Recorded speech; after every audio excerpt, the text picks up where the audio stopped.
let's go ahead. Let's begin with these new war crimes once again happening over in Gaza. This courtesy of Al Jazeera because it was for Al Jazeera journalists who were assassinated by the Israeli offensive force. Hani Mahmoud is on the phone from Gaza City. Hani, what do we know? This is perhaps the hardest thing I'm reporting about for the past 22 months.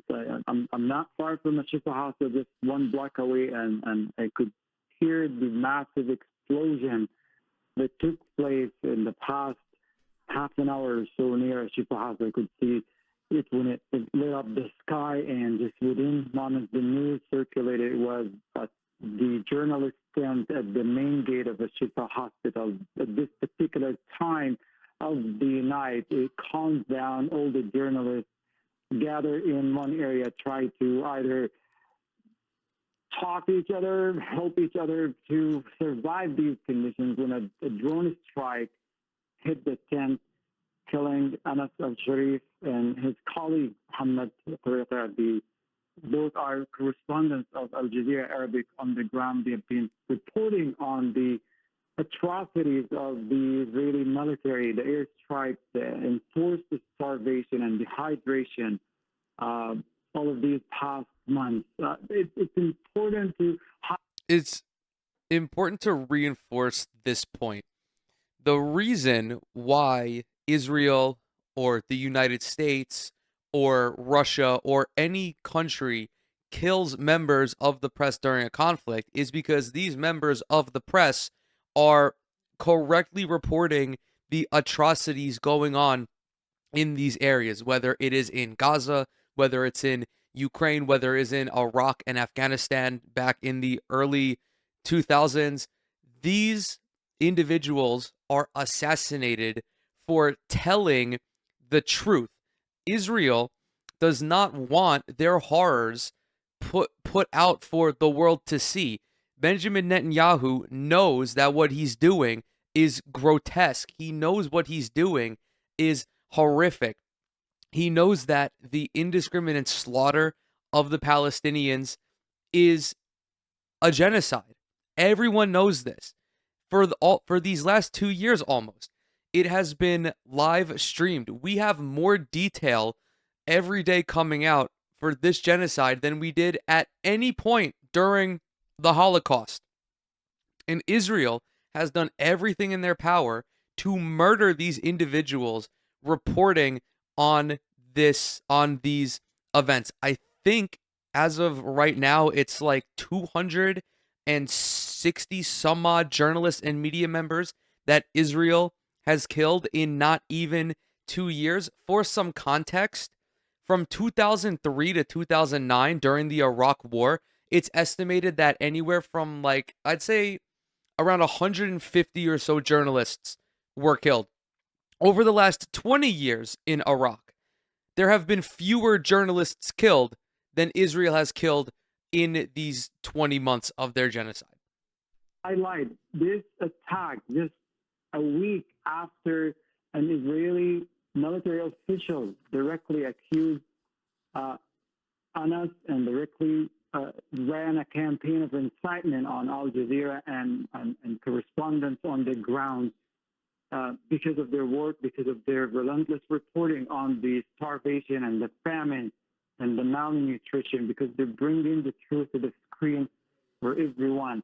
And just a week after that statement was made by a prominent Israeli military official, it got translated on the ground practically by targeting this tent and killing two of the most prominent journalists on the ground. Been doing reports on everything that happened from the opening weeks of this genocide till today. The last report that was done today on the ongoing enforced starvation and dehydration and the famine that is spreading everywhere across the Gaza Strip.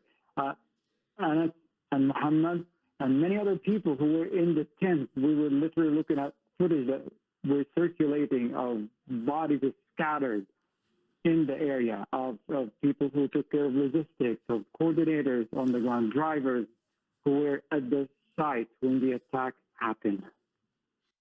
Every single one of these murders that Israel commits is done intentionally. It's done purposefully. I can't reiterate this enough. Israel knows what it's doing is heinous. It's abhorrent, but it doesn't care. Israel, Benjamin Netanyahu, does not give a fuck about this. And very clearly, the rest of the world does not give a fuck about it either.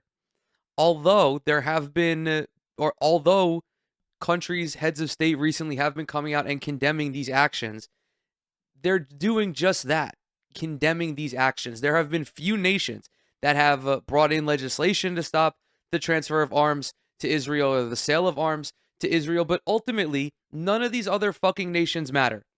Countries like Ireland, while it's great that they are trying to spearhead this change in global perception, I guess nothing is going to happen because the United States fully backs this. The United States looks at Israel slaughtering a 28-year-old journalist, a 25-year-old journalist, a 33-year-old journalist, a 29-year-old journalist, and they're cheering it on because they, the United States, the State Department, the federal government, they view these people as Hamas. They view these young men as Hamas. The IDF tweeted on their fucking account that Anas al-Sharif, pardon me, was Hamas. That he was a journalist who worked for the Hamas militant group, which was a fucking lie.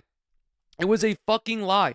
So much so that this young man had to clear his own name beforehand and reiterate and stress that he had no political affiliation, that he was merely doing his journalistic duty, reporting all of the goings on in Gaza. Al Jazeera journalist Anas al-Sharif has been killed alongside several other colleagues in a targeted Israeli attack on a tent housing journalists in Gaza City. Another point, whenever Israel over these last 20 months has tried to pretend like they don't have sophisticated military capabilities to actually target and take out members of Hamas, they're fucking lying.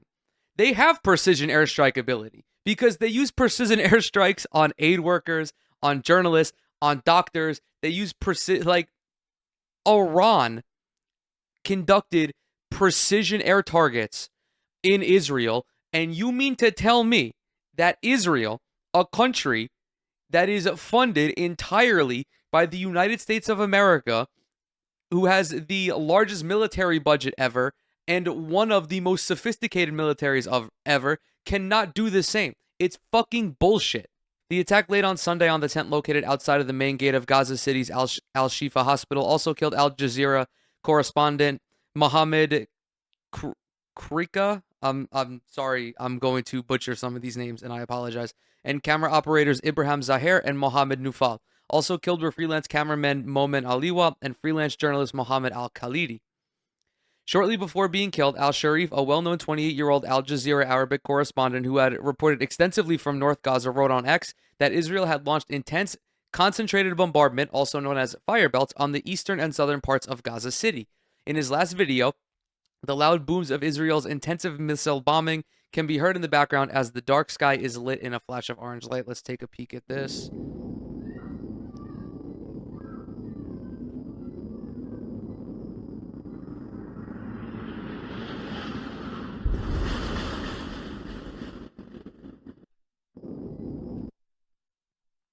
Translation: nonstop bombing for the past 2 hours, the Israeli aggression on Gaza City has intensified.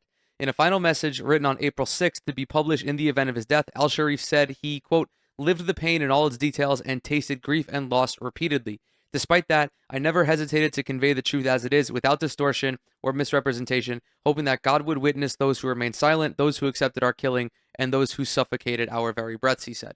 Not even the mangled bodies of our children and women moved their hearts or stopped the massacre that our people have been subject to for over a year and a half. The reporter also expressed sorrow for having had to leave his wife, Bayan, behind and for not seeing his son, Salah, or his daughter, Sham, grow up. In a statement, Al Jazeera Media Network condemned the killings as yet another blatant and premeditated attack on press freedom. Quote, this attack comes amid the catastrophic consequences of the ongoing Israeli assault on Gaza, which has seen the relentless slaughter of civilians, forced starvation, and the obliteration of entire communities, the network said. The order to assassinate Anas al-Sharif, one of Gaza's bravest journalists, and his colleagues, is a desperate attempt to silence the voices exposing the impending seizure and occupation of Gaza. A deliberate Israeli strike on the journalist tent outside al-Shifa Hospital late Sunday killed these 4 correspondents. So far, Israel has killed 270 journalists and media workers in Gaza since October 7th. Al Jazeera called on the international community and all relevant organizations to, quote, decisive measures to halt this ongoing genocide and end the deliberate targeting of journalists. Quote, Al Jazeera emphasizes that immunity for perpetrators and the lack of accountability embolden Israel's actions and encourage further oppression against witness to the truth, the network said. They're entirely correct. The reason why Benjamin Netanyahu is still carrying out this brazen genocide is because the global community has allowed him to. The global community is rooting on, or maybe not the global community, I should say the Western world, and by the Western world, I mean the United States and its allies, the United States being the global hegemonic power at this point, are cheering on the eradication of the Palestinian people.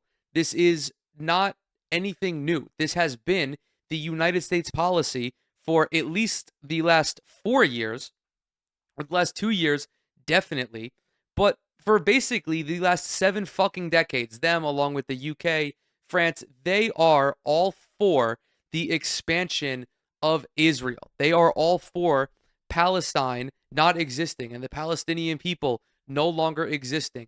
Islamophobia and the ethnic cleansing of the Palestinians is basically bipartisan at this point in the United States. So long as the United States allows Israel to do this, this genocide is going to continue. There's no other way I can say it. That is the unfortunate reality of the situation. And it's saddening because all it takes is one fucking phone call. All it would have taken was one fucking phone call from Joe Biden or from Donald Trump to Benjamin Netanyahu telling him in no uncertain terms that if you continue to behave in this manner, all of your aid is cut off.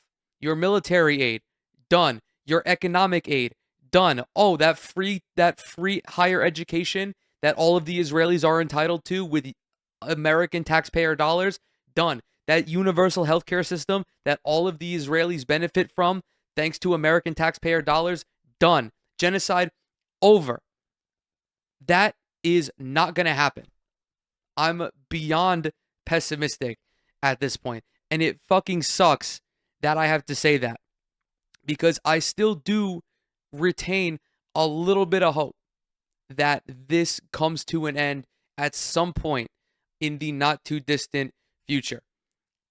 But the way that this is projecting, the trajectory of this is horrific. And only more instances like this are going to occur.